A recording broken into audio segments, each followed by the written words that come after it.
So ako lang ning gisuroy no, Ay. mao niya ang ato ang wellness park diri sa Mga bata diya. Miss City.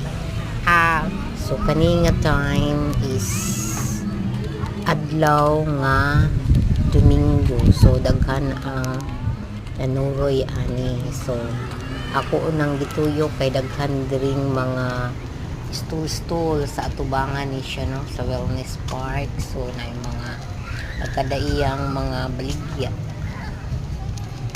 So pwede masad mo affordable ramon pod ang mga baligya dinhi.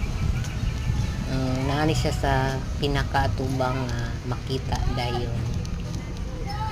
So nisulod ko diri gamay. So mo man ang atuang fitness park.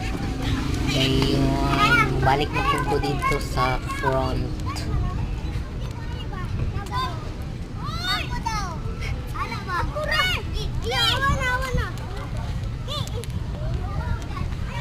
So hangtod na maabot ka dito sa pinaka atubang ang atbang ani mao ang Kuta Shrine.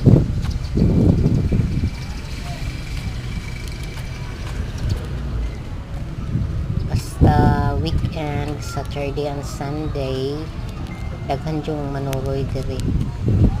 Puno ni halos ni ato ang park sa mga bata, dili lang sa mga bata, kundi ang mga nanay o tatay nga musuroy diri. So after her wellness